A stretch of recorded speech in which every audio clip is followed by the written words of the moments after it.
Hi guys, this is fun. This is like my first Facebook Live ever. So I am being brave actually and thought I'd come and say hello. Hello. If you're here and you're watching, say hi. But if you're watching this on repeat, say hi anyway. But I probably won't say it. I won't be able to give you a shout out. But if you do pop in, say hello.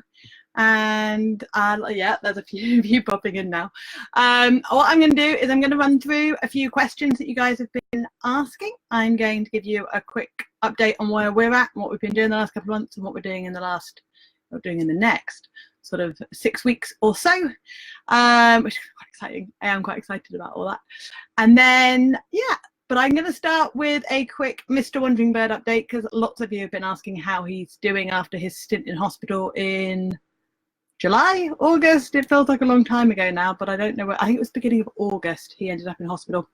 So he's doing much better, thank you. We have decided to stay in one place in the middle of France, well, sort of around the local area in the middle of France, to just let him recuperate and not do crazy driving and just allow him to catch his breath a bit and sort himself out. But he's doing much better, which is great, because I was a bit worried there for a while, but no, he's doing good. He's doing good. So we haven't really done much this August, although we spent a lot of time at lakes and learning to paddleboard, or not in my case. I'm really bad at it. If you haven't been seeing the photos on Instagram or Facebook, I'm fine kind of on a gentle lake with no waves and yeah, not much movement. But as soon as I stand up, it goes horribly wrong. And we're slowly trying to train Mac, the puppy, to, well, not knock me off. So I bought him a new harness thing so I can grab him, but it's like a shark, which is quite funny. So anyway, let me get to some of these. Good morning, Elaine. How are you doing? If you've got any questions, pop them in. I'll chat for a bit and then I'll read, because I'm not very good at reading and talking. It all goes horribly wrong. Multitasking is not my strong suit. But yeah, feel free to leave questions and I'll get to them in a minute.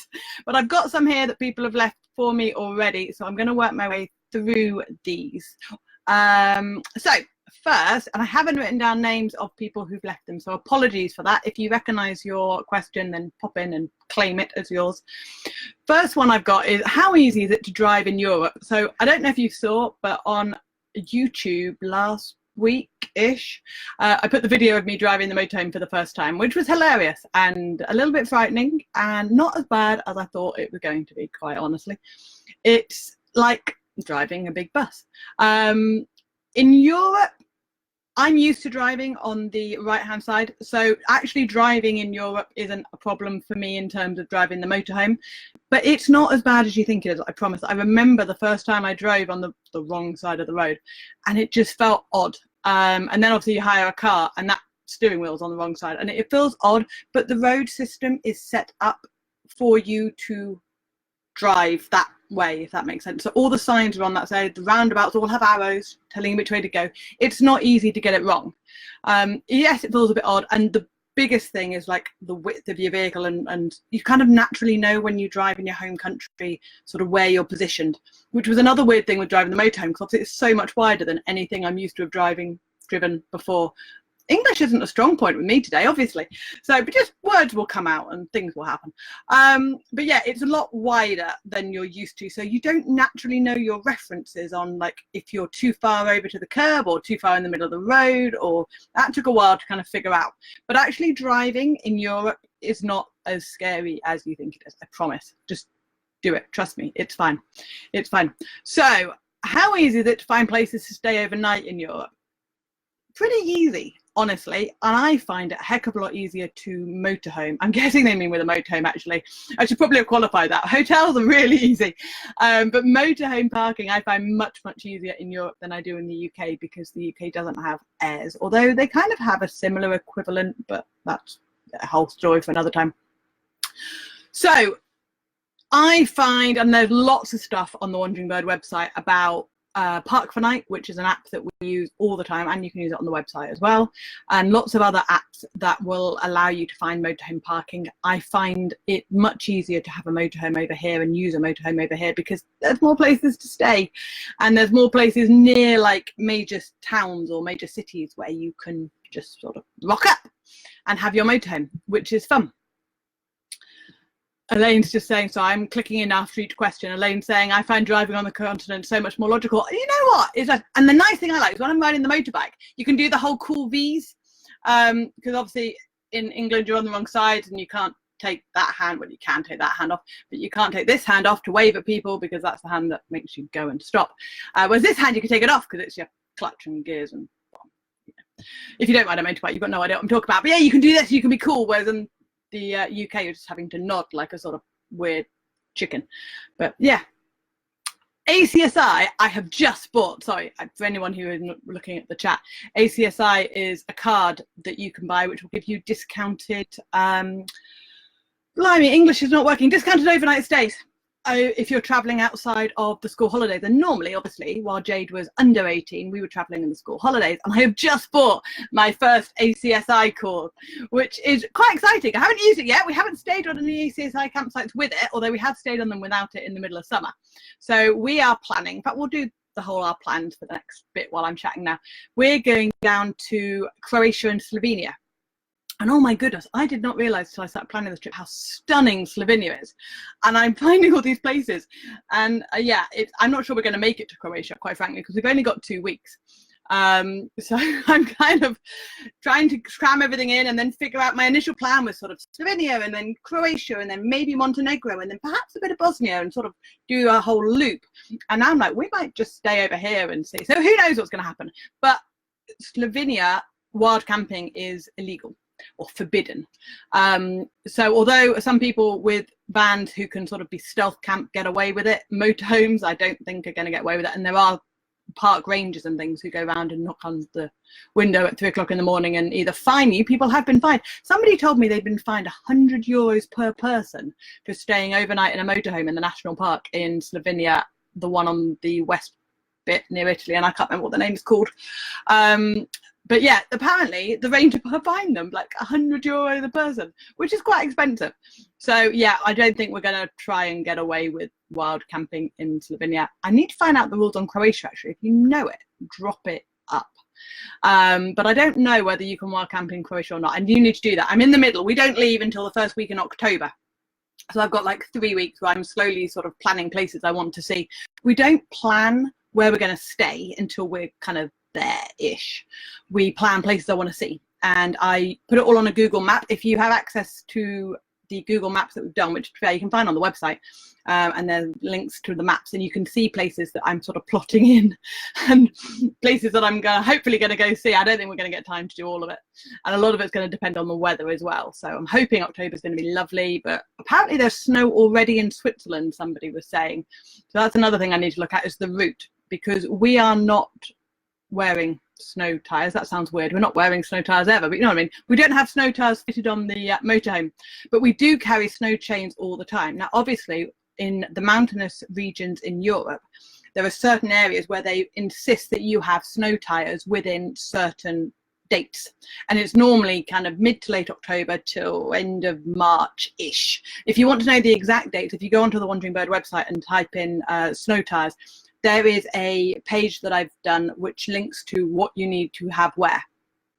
But because we're not planning on spending an entire winter in the mountains, we haven't fitted snow tires, and we're not planning on going to the mountains in the middle of sort of snow season. So we're hoping we'll get away with snow chains if we just sort of skirt the mountains and maybe go through Italy. But that's something else I need to look at and figure that all out to make sure that we are doing what we're supposed to do with what we're supposed to do. It's fun traveling in the winter. We don't normally travel this late. It's quite new for us. Normally we're back and at school, and it's all quite exciting. Hello, Robert. He's also mentioning the ACS I Card. When booking in twice, we receive discount. Wow, awesome. That's cool. Free electricity or a free dog. You get a free dog. Do they just hand you a free dog? Here, have this small pet. But that's quite cool. If they can give you free electric, or you don't have to pay for the dog to stay, that's great. We're hoping that that will, as Elaine says, pay for itself within the first week. So we will see. I've never used it, never tried it. I'm still waiting for it to turn up, actually. I only ordered it a few days ago. So we will see. We'll see what it's like. That'll be a novel thing. Right, back to the questions that everybody else asked me before. How easy is it to find fresh water or empty your toilets if you're wild camping in Europe? Pretty easy. In fact, I would probably go as far to say very easy, because the Europeans like motorhomes. and they like motorhoming and they like motorhome us. So they provide facilities fairly regularly. Like you certainly couldn't go 100 miles without finding something easily. And sometimes they're on the big main motorhome service stations, which are called air to service. And there will be a motorhome area, and you'll find normally a big blue box, but other colours are available. And you can pay €1 or €2, and you can empty your toilet and you can fill up with fresh water. There have been stories about the fresh water in some of these places not being drinking water. They've just been fresh water, so be careful. We always put the bottle, which Aquasol, we always put a bottle or half a bottle or however much water we put in into it, just to make sure that it is safe to drink and it kills anything nasty that might be in there. But if you're not sure, we are going away from bottled water. I've always said drink bottled water, but we're trying very hard to use less plastic in our life. So although we will, if people say it's definitely not drinking water, and obviously we need drinking water, we'll get some plastic bottles, or we'll find somewhere where we can refill. We've got these cool bottles with filters on. We'll use them. So I'm trying hard to use less plastic bottles, but if you are not sure, they are available and they're in every supermarket. But most of the places where you can empty a toilet will have fresh drinking water. Do not use the drinking water hose to rinse out your toilet, please, because that contaminates it for everybody, and I don't even want to think about it. It's gross. There are more people saying hello. Hello, Marcus. Hi from sunny Austria. Oh, I'm so jealous. I love Austria. I am hoping to get back there in my 2-week trip that's going to involve Croatia and Slovenia and perhaps Montenegro and perhaps Bosnia. I'd also really like to go and do the Eagle's Nest in Germany and also back into Austria again, but I don't think I'm going to have time to do all this. The other thing I need to do is make sure I have all the vignettes, because I need a vignette for Austria, I'll need a vignette for Switzerland. I think I need one. Oh, I don't know if I need one for Slovenia or not. Again, see, more research. I need to share all this stuff and do it, and before I start telling people totally the wrong thing, because I don't know yet. I haven't done it. So yes, if you do know, stick that below if you know I need vignettes for any of these crazy places that I'm talking about, and that will help me with my research. Right, gas in Europe. You know what? This question comes up so much because it is quite intimidating. And for those of you who don't know, who didn't see last year, when we ended up in Europe with no gas on a bank holiday weekend, and we couldn't get a new gas bottle, and we didn't have the right adapters, and we didn't have a refillable system fitted, it was all fun. It was fun. So the question is, are adapters for getting bottles as you travel better than a refillable system? My opinion is no. I think the refillable gas flow system, or Gasit's another one, I think there's a third one but the name escapes me at the moment, but I think they're fantastic. They're so easy to use, they're so easy to install. We've done it twice and they are fitted. We've had them checked out by our gas fitter friend. If you're not sure, get them properly installed. Some motorhome insurance, actually I should probably mention this, if you do install it yourself, the motorhome insurance want you to get it checked out, which is why it's useful to get it done. But if you are competent with what you're doing and you're not really worried about your motorhome insurance, then fine, do it yourself. But do check your insurance. It might all say whether or not you need to get it checked out. But yes, I think the refillable systems are fantastic. Yes, they're a little bit more expensive, but they pay for themselves easily within 6 months. I suppose it depends how much gas you use, of course, but I think they are so easy to use. You just find service stations all over the place and you can fill them up. The adapters are really useful, and for where to buy the adapters, you can get them from any motorhome shop in the UK. If you are already in Europe, you can get them, but they will have, like France had a load of adapters for Germany so that you could use the German bottles. They didn't have many, although we did manage to get one in the end, but a couple of places we tried didn't have the UK to French adapter, because obviously most of the motorhomes that they are dealing with are the French ones. So they kind of had the wrong pigtail bit, she says, trying to remember the technical term, not being able to remember the technical term. But yeah, try and buy them when they're in the UK. Any motorhome shop that is of any decent quality will be able to get these for you if they haven't got them in stock already. You can get them on Amazon. My issue with them on Amazon is apparently there are lots of cheap knockoffs that when you turn up in Europe, they aren't quite the same and they don't quite fit. And it's gas. And I have this inbuilt fear, having lived on boats for so long and seen all these horror stories about all the gas settling in bilges in boats and blowing up and it all goes horribly wrong. You don't have the same fear with that in a motorhome in quite the same way, because obviously as the gas sinks, it goes out the bottom of the motorhome, so it doesn't build up like it does in a boat. But I just have this inbuilt fear of gas. So yeah, try and get the official proper formed, not going to break and cause chaos with gas ones from a motorhome supplier. If you are already in Europe, like I say, you can go to a decent motorhome shop. The one we found was on the French-German border, and we literally just Googled, I think we just Googled motorhome, no, camping car store near us, I think it was, and it came up with one, and they were great. They were really helpful, even though they didn't speak English. You can kind of point, and they managed to have what we had in, what we wanted in stock on the second or third one we tried, which was really good. Do you need a solar panel or a second battery on your motorhome? No, is the short answer. You don't need them. I should say with a second battery, I think they mean a second leisure battery. You do need 2 batteries on your motorhome. It's, again, no, you don't need it, but I wouldn't use your engine battery as a leisure battery, and I wouldn't use your leisure battery as an engine battery, although I know some self-converted camping cars or camper vans do that. I wouldn't recommend it. So I think they mean you need a second leisure battery. No, you don't need it. It depends on what you do. In fact, our new motorhome, which I'm in at the moment, doesn't have a second leisure battery like our other van did. We've only got 1 leisure battery and obviously 1 engine battery. The solar panel is brilliant when you want to stay off grid. So if you want to do a lot of wild camping or airs where there might not be electric, or just generally staying away from campsites or not wanting to pay for electric on campsites, then solar power is fantastic. And we have found, admittedly we've been traveling in the summer, but we have found that it's kept our batteries topped up really, really well. So we haven't needed a second battery, which is why we sort of tried it. If you're toying between whether you want a second battery or whether you want a solar panel, I would go with a solar panel. Even in Norway, where it rained continuously for 3 weeks with the exception of 1 day, and we had horrendous weather, the solar panel still provided us with a small amount of electric. It probably wouldn't have been enough if we'd been parked up and sort of sat in one place for 3 weeks. We would probably have run the battery down, but because we were driving and that was charging stuff as we drove, it kind of balanced out. So we probably didn't need our second battery then. So yeah, no, you don't need it if you're trying to cut corners, or if you just want to stay on campsites, which some people do. They want to just, you know, take the motorhome, go to France with the kids, stay on a campsite, plug in on the electric and have an easy life, which I can really understand sometimes.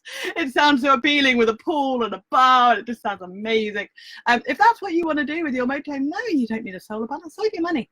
To get an awning, we don't have an awning at the moment on our motorhome, and oh my god, are we missing it. It's so hot, and we're having to be really sneaky with how we park so that we get sort of a shadow in the afternoon next to them. We're sort of right next to the van and we're slowly moving away as the shadow gets longer, but sort of at midday, 1 o'clock, when the sun's right overhead, it's baking. No, we haven't got an awning, so we're going to try and get one fitted, which is hilarious because at the moment the motorhome shops that have got one for us in stock won't ship it to where we are in France, even though we'll say we'll pay for the postage. They're like, no, we can't do that. We're like, why? We're happy to pay for it. They're like, no, we can send it to an address in the UK. And we're like, well, if you can send it to an address in the UK, why can't you ship it to France? But they won't. So hey, who knows? So we're trying to figure out how to get an awning from the UK over to us in France. We're probably going to have to involve some form of third-party carrier, which is just a palaver. But yeah, I think you really need an awning if you're going down to Europe in summer, certainly, because it's hot. It is so hot. Right, I've seen people do things and I haven't said hello. Marcus says, how's your Wi-Fi? Do I need to buy expensive routers, servers, etc.? So routers, I'm guessing you're thinking like motorhome Wi-Fi, which I've heard is very good, and there's another one again, name escapes me. We don't have a motorhome Wi-Fi router. We have four phones, all English at the moment, although we are debating getting a European SIM card. We've got 2 on Vodafone, 2 on 3 network now, and we've got a my Wi-Fi dongle, which is up there, but the problem is if I try and wiggle it, I might be able to do this. Okay, this is live. This could all go horribly wrong. There we go. So we've got a little yellow one that's up there, which is what I'm connected to at the moment. That one is apparently out of stock, but they bought in a new model, which is just the same thing. And that's fantastic. It's on EE. She said, yeah, it is. It's on EE. We pay monthly for it because we use it all the time. We sometimes have issues when we're up mountains, but that's the same with any signal. You're not going to get much of a signal up a mountain. But pretty much everywhere we've been, that either connects automatically, or you can log into a little website and you can select the strongest phone signal for it to connect to. And that's been great. We have had very, very, very few problems with that. If we have issues when we're driving, the phones sometimes have issues connecting. And we had one when we went from France into Italy last year. We think there was an issue with Vodafone because it was great in France, it was working fine. And the second we crossed the border into Italy, it stopped, the phone stopped working. They wouldn't get a signal, which is why we have it on 2 networks, because 3 worked fine at the time. Or was it the other way around? No, I'm sure it was Vodafone. So yeah, that's why we have it on different networks, so we kind of spread. So we have EE, Vodafone, and 3 on board in different configurations, and that works fine for us. So no, you don't need one. I upload videos on that. I do live streaming on that. I do all my blogging on that. Mr. Wandering Bird does all his work from that. In our opinion, you don't need one. And you're going to ask me what we pay, and I can't remember what we pay. I think it was about £35 a month. It was quite a big, there's quite a lot of data on it because we use it daily. You can get much smaller and cheaper ones. We got that off Amazon, and I think we got the package off Amazon too, or did we get it from the EE store? We might have gone into the EE store and seen their best offers and then found it on Amazon, maybe. But yeah, that's been great and really easy to use and set up. We are debating changing it for the newer model now that they've discontinued that and they've brought out a new one because we like new and shiny gadgets. There's no reason for it. It's working fine at the moment. Right. What have we got? Oh, okay. I've had 3 different people email me this week asking about dogs and Europe and Brexit. The short answer is I don't have any more information than you do at the moment because they don't know what the heck is going on, I'm sorry to say. I've spoken to DEFRA, and I've had a phone call, 2 phone calls from my vet asking me to check the pet passport. I don't know if anybody else has had this. This is weird. So we had some real problems when we got Mac because we were going away again because we hadn't planned on getting a puppy. So we were going away again like a week after he was eligible for his injections. So he had his 8 and his 12-week injection, and then he had to wait for a period of, I think it's 4 weeks. If you want to know exactly what you need to take your dog to Europe at the moment before Brexit, again, go to Wandering Bird and just type in dog passport, and I've done a whole list of everything you needed. But he had to wait a certain amount of time between his 12-week injections and his rabies injections and all that stuff so he can get the pet passport. And it was literally like, I think we had 3 days wiggle room. And this was at the end of August, and all the vets were on holiday because there's normally only 1 vet in a surgery that can do a pet passport application, and all of them around our area in the UK just happened to be on holiday for the last week in August or whenever it was. So it was just like, oh, how do we do this? So I had to go to a different vet, and both that vet and my current UK vet have contacted me to check the passport. And they won't tell me what they're looking for, but they've asked me to send a photo of the passport and something to do with the dates. So I think there might be and this is purely conjecture, this is not an official thing, it's just what I think. But if they're worried about the dates, I think it might be that if your pet passport has been issued within a certain amount of time, that might be okay during the Brexit period. And if maybe it's longer than that, you might have to renew it. That's the only thing I can think of. Like, why would they be so concerned about the dates of pet passports? You know, when I spoke to DEFRA, they said they might be going back to how it was before we joined the EU, which was you needed a note from your vet every time you crossed over, and you had 3 months, and then you had to come back and get them checked again. But again, they have no idea. That was just what the lady said might be happening. So yeah, it's a mess, I'm sorry. And as soon as I get any more data or information on that, I'll let you know. All right, let me read some of these. See, Elaine, we're having this debate. So Elaine's talking about, do you need extra vehicles with you when you travel? And we always take, or I say we like to take our motorbikes because we like riding our motorbikes. And like when we went to the Black Forest in Germany, it was awesome. We had such a great day's ride. And even in Norway, where we had all that horrendous weather, and people keep tagging me now, it's become this joke. People keep tagging me on social media like, hey, Wandering Bird, look at the amazing weather in Norway. And I'm just mumbling rude words under my breath, because oh my god, it just rained solidly for 3 weeks. We need to go back up again at some point. We had such a bad time. It was lovely, it was stunning country, but we just didn't get the weather that we wanted, and we certainly didn't get the time to ride our bikes that we wanted to. But that day in Trollstigen, when we went down that road on the bike, that was awesome. It was worth it. But if we went back to Norway, we probably wouldn't take our motorbikes with us, which is really interesting, mostly for money, because that extra 2 meters is quite a big increase on your ferry and your toll fees. And also just because of the nature of Norway, it was amazing for wild camping, and you could pull up pretty much anywhere. You could pull up near a shop. So that wasn't a problem at all. And we didn't feel like we needed the bikes ever to get around. It was just because we like having our motorbikes and we enjoy riding them.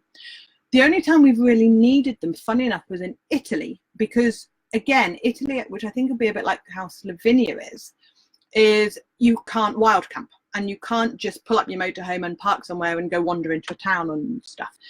So we felt like then we sort of stayed on a campsite and we used the bikes to get to places, which was really useful. But we are debating not taking our motorbikes to Croatia and Slovenia with us, which is quite weird because we go, oh, excuse me, we go everywhere with them. Let me just have a drink, sorry, before I cough all over you.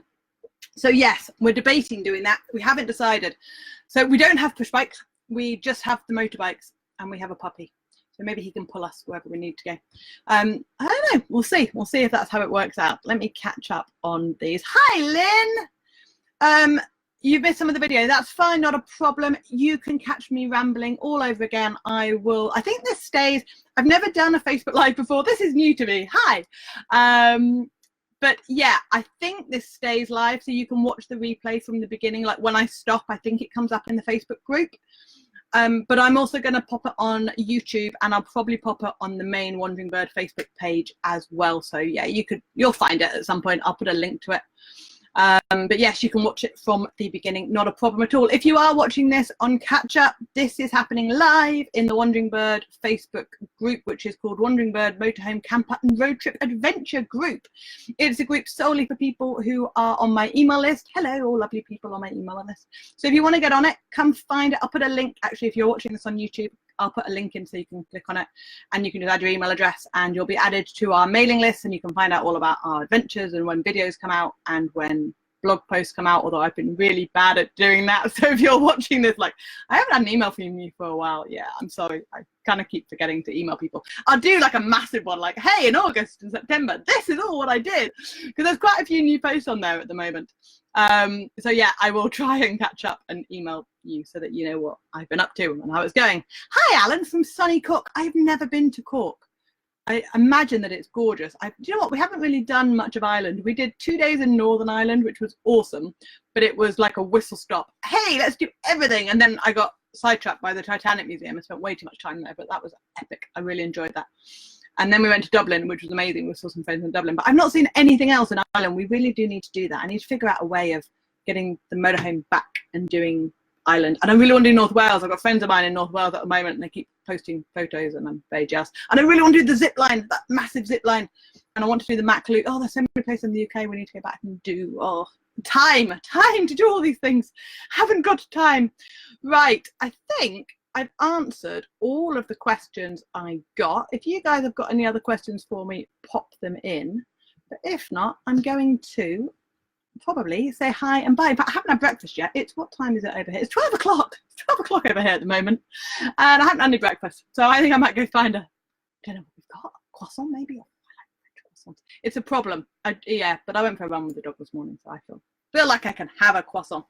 Right, lovely to chat to you all. Thank you for your questions, and thank you for watching. I hope you all have a wonderful, wonderful weekend. And I will speak to you soon at some point. I'll be popping up in here more often when we have decent internet, and I will share our plans for Slovenia and Croatia and stuff that we find on another one of these, so you can see what we're planning on doing, and then you can see if we actually do it, because hey, who knows, we make it up as we go along. Right, have a lovely weekend all. Bye.